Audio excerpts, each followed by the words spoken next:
Hey there, Rednecks, Preppies, Redneck Preppies. It's me, the Redneck Preppy. How you doing today? Great? Good.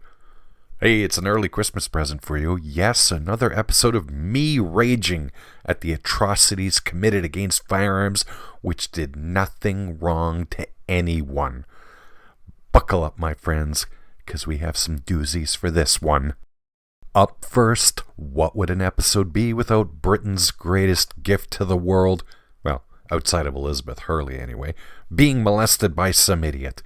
Yes, it's a Lee Enfield, and yes, this would appear to be a genuine jungle carbine. I'm not even sure what Bubba was trying to do here. I guess another jackass played Tarkov or Fallout and decided to ruin an increasingly rare rifle so he could embarrass himself on social media when he posted it for comments I'm sure he thought were going to be complimentary. Hey, at least Elizabeth Hurley still looks great. Well, next up we have an American-made Chiappa rifle. And I'll be damned if I can tell you what it was when it started life. I studied Chiappa's website for a good while, and I cannot tell you what model of rifle this was. I do know, however, that this is one of the worst things I've seen done to an Italian firearm in my life. Yeah, Italian firearms don't get a lot of love, but I actually don't mind them. I have an Italian shotgun made in 1957 that I use for bird hunting that I will be buried with if I can. Regardless of your opinion of them, I think this one deserved much better. Speaking of countries with a poor reputation for firearms, we have ourselves a Gerson handgun from Turkey, specifically an MCP-35, which is essentially a clone of a Browning high power. Now that is a pistol with serious military heritage. Hell, we're still using them in Canada. This one? I'm guessing this one was modified or made for a pimp. Gold and white. Very tasteful. I'm surprised it doesn't have some pearl on it somewhere. Yeah, this has the typical tactical meets Bubba gun look to it. Varying heights of optics, foregrip, just crap all over it. What made me laugh, however, was that the pistol grip doesn't have something like, stippling to ensure a firm grip, nor does it even use something, ghetto like skateboard tape. No. Someone decided to use elastic bands. Is this the first time that Office Depot has been involved in a gun build? Players like to think if they Obrez a Mosin Nagant rifle that they're ballin', but only real G's know that the Lee Enfield is where it's at if you want to turn a rifle into a useless pistol. Added points for tacticooling that messed up creation with a pick rail and a red dot sight. I suppose you at least can be confident that your first shot will hit. If you follow my Facebook page or saw the post on the community tab in YouTube, you know that I recently had the pleasure of holding an M1941 Johnson rifle. So you know that when I saw this thing, I wasn't going to be happy. Someone took an uncommon rifle and attempted to turn it into a hunting rifle, complete with a molested stock and a drilled and tapped receiver for a scope. Thanks for ruining something beautiful, Bubba. We aren't done with the Lee Enfields. Not yet, anyway. There isn't much to say about this one other than everything bad that could have been done to this rifle has been. Shortened barrel? Yep. Molested stock? Yup. Pick rail with a red dot not really suited for this job? Yup. A paint job that makes no sense in any context? Hey, why not? I wonder if there's an alternative dimension in the movie Everything Everywhere All at Once where people who do this to Lee Enfields suffer horribly. A man can only hope. It's been a while since we saw an M1 Garand ruined, so here's one for you. I would want to meet the jackass who created the concept of the, air quotes, tanker M1 Garand and knock him the hell out, because he inspired every idiot to try and make his own.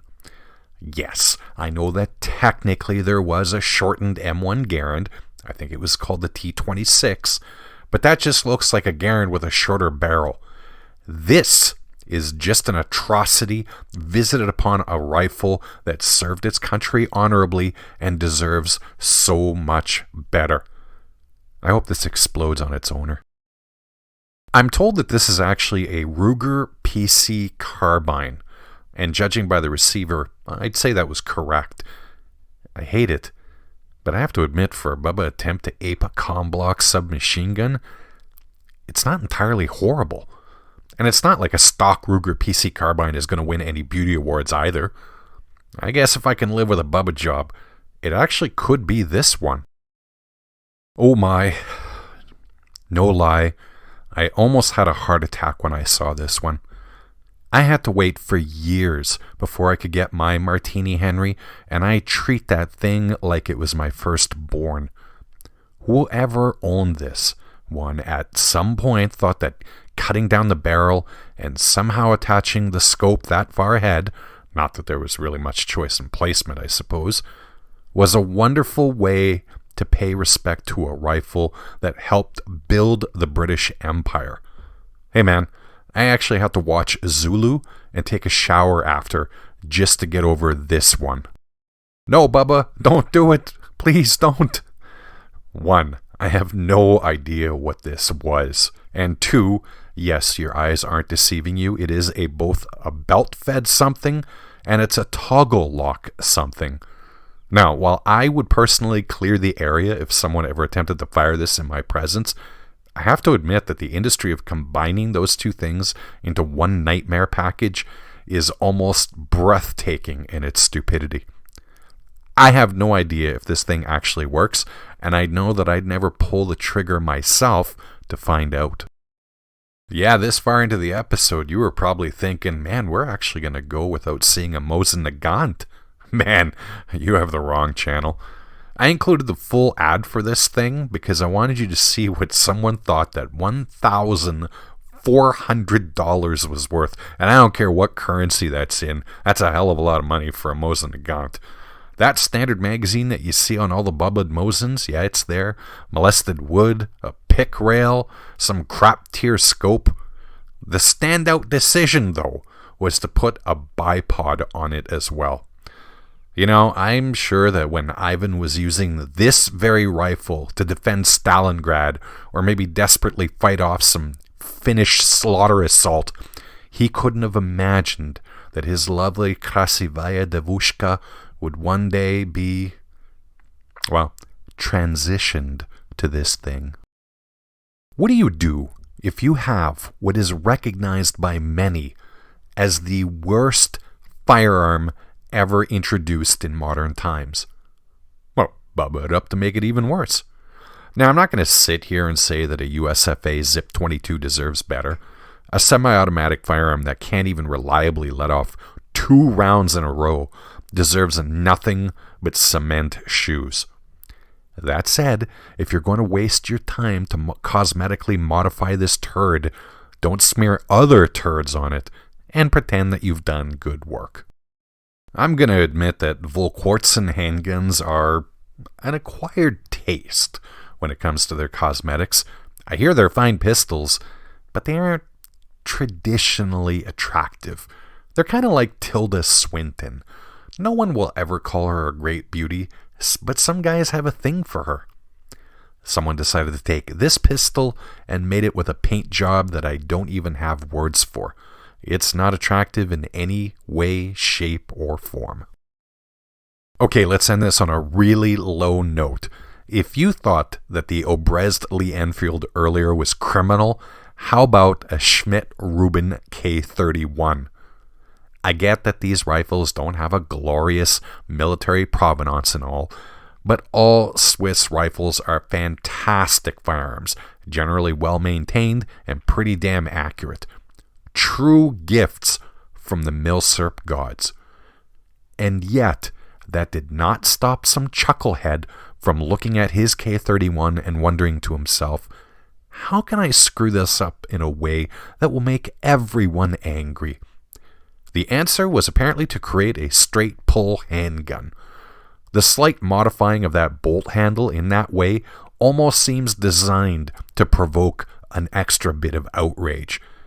Not gonna lie, some days I just hate everyone. That's it for this one, friends.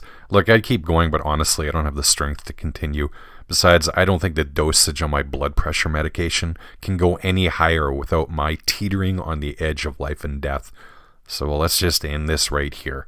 I don't know whether I should apologize for this video or thank you for watching it. At any rate, I hope you found this video to be vaguely entertaining and mildly informative in the sense that you learned what not to do with a firearm. As always, safeguard those milsurps, my friends, and protect them from the bubba. Take care, and bye-bye.